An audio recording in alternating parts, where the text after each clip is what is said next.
үйренген көлік сатқанға жақсы дейді. Базарда ыстық пирожки бар ғой, сумай тұрып адамдар жолып келеді. Енді машинасы қалдық жолда Кунжинский трассаның бойында. Осындай ракурста алсаңыздар өте әдемі болады. Серый Королла. Жап жаңа 2019 жылғы Lada Grantасын мініп алып, қалада емін еркен.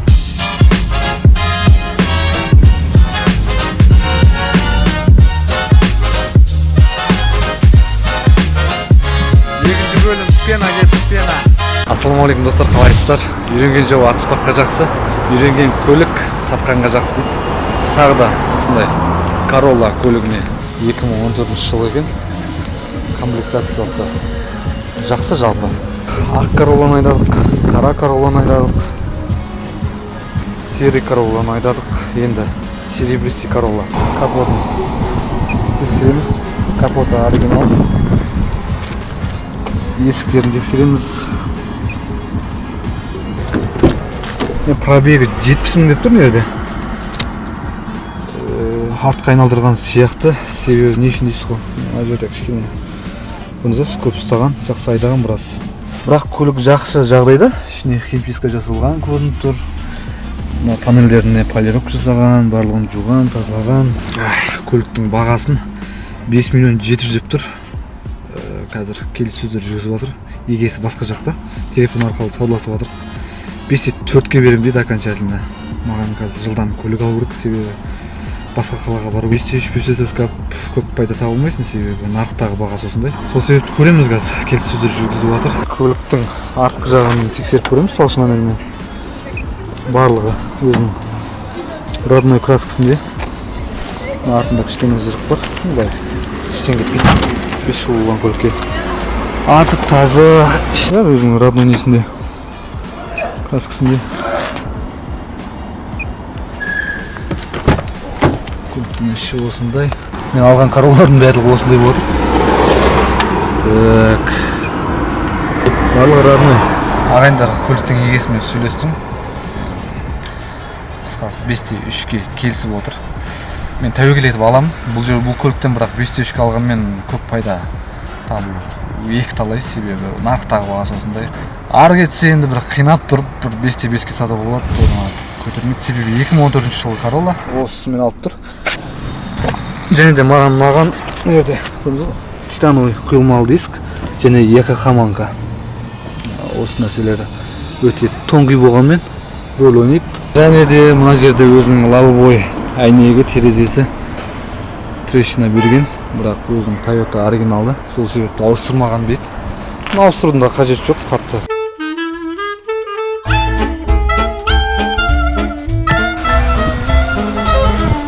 Міне сол Королланы ақыры алдық. Бағасы қымбатырақ болды, 5 миллион 300.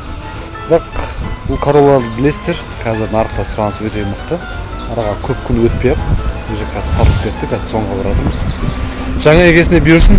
Маған көрермендердің арасында көп адамдардан сауалнама келіп жатыр. Неге үнемі Королла ала бересің? Басқа машина жоқ па, таппай қалдың ба? 50 алмайсың ба, 55 алмайсың ба деген сияқты.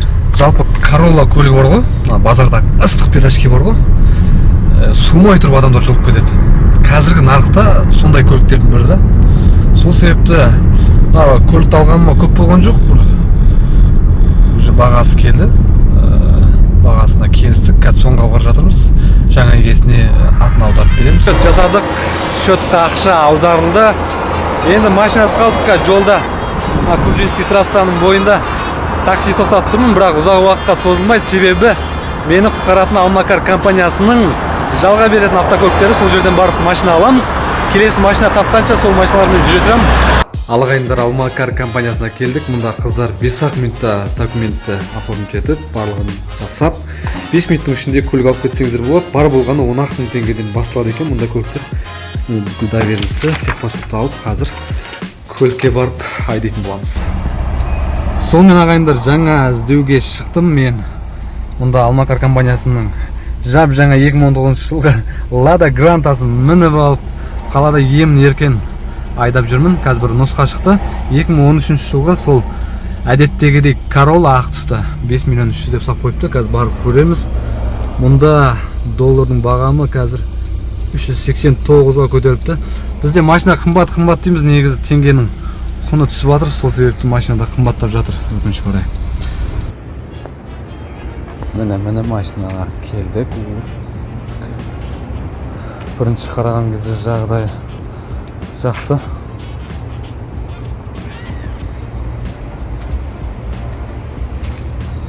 Жағдай өте әдемі. Бір қарағанда. Так, шанақ туралы айтатын болсақ, мына бампер краскіленген. Және де мына жақта есікті байқап тұрсыздар ма? Есіктің краскасы екі түрлі болып тұр, сәл краскіленген. Қалғаны бәрі родной краскіде. Жалпы жағдайы меніңше жақсы. Арт камерасы бар, DVD бар. Көреміз қазір егес шығады, сөйлесіп.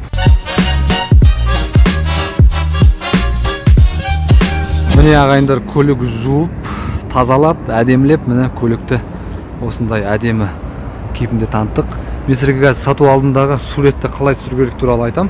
Міне осындай ракурста алсаңыздар өте әдемі болады. Және де мына жақтан алатын болсаңыздар, айтқан кезде көп адамдар мән бермейді, суретті қалай болса солай саласылады. Бірақ суретте өте маңызды бірі болып саналады. Осындайдан бір аласыз кадрларды. Көп адамдар қалай болса солай түсіре салады. Төменнен алатын болсаңыздар өте әдемі көрінеді. Және осындай қырынан алатын болсаңыздар.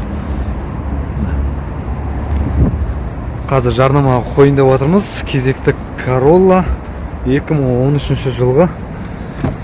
Бұйырса комплектациясы өте жақсы. Осындай DVD бар, Bluetooth, подогрев сидений, подогрев лобового дейді. Қазір жарнамаға саламыз. Ал ағайындар, көлікті сатқаныма, қойғаныма 2 сағат болды. Сол моментте жаңа егесі номерін алып, оформып етіп алды. Жаңа егесінде құтты болсын дейміз, игілігіне мінсін, бұл көлік жолда қалдырмасын дейміз. Ал біз болсақ жаңа историяларға, жаңа көлікке саяхатымызды жалғастырамыз, достар.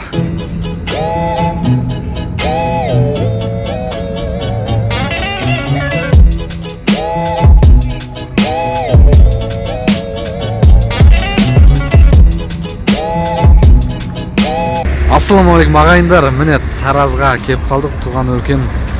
Мұнда да машина шығады екен. Міне жаңа Toyota Corolla. Баяғы сол үйреншікті шанақта. Ағайындар, байқасаңыздар, мына жерде номер басқа, менің білесіздер, номер 099 АМЗ 08 еді. Себебі бұл Алматыда хранениеде сақтау бөлімінде қалды. Мен ойлағам, номерсіз Алматыға айдап сол жақтан учетқа қойып аламын деп, бірақ соңғы өзгеріске байланысты номерсіз үлкен тас жолында айдауға болмайды. Айдаса бірден штраф стоянкаға қамайды деп, маған мұнда қазір білгіштер, мамандар айтып жатыр. Сол себепті 336 деген қайтып жаңа номер алдық. Мүмкін екінші көлікке де тағып қалар. Енді машина туралы қысқаша айтатын болсақ, машина 2015 жылғы Toyota Corolla. Тура бірінші Corolla'м сияқты, серый цветті. Қазір ашамыз. Бір жақсы жері барлығы жа оригинал, лобовойның барлығы оригинал. Өзінің бұл айтқан кезде родной түсінде. Ашамыз. Ішіне кіреміз. Іші осындай. Жалпы енді бұл жерде DVD жоқ, базалық комплектацияда болғандықтан осындай түсі бар. Жалпы жақсы көлік, жағдай жақсы, родной краскіде, барлығы өзіңкі. Пробегін қараңыздар, 59 мың. Көлікті мойкаға салып, әдемілеп жудық. Неге егесі кір қылып жумаған десек, ақтай. Қараңыздар, мына жерде шашыраған смола. Астанадан жақында келдім деген соны жолын салып атқан ғой. Смола шашыраған. Енді болған бағана сөйлестім, енді қатты жарасы ауыр емес. 15-20 мың теңгеге жігіттер антиблекс жағып, бәрін айнадай қылып тазалап береміз дейді. Екі жағы да шашыраған екен смоламен. Байқасаңыздар, көрдіңіздер? Мұның барлығы бірақ кетеді. Осындай алғаннан кейін қызықтар болып тұрады. Егер көліктің егесі жумай осылай беретін болса, жақсылап қарап алыңыздар.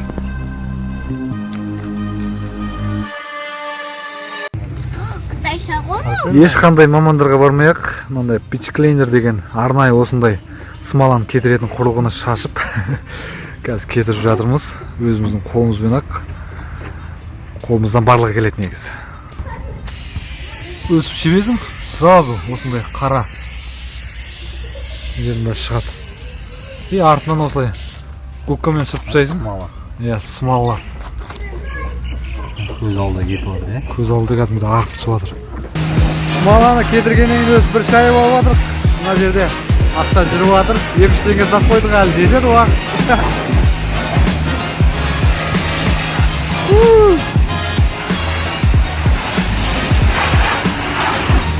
Машина өңіне кіріп жатыр.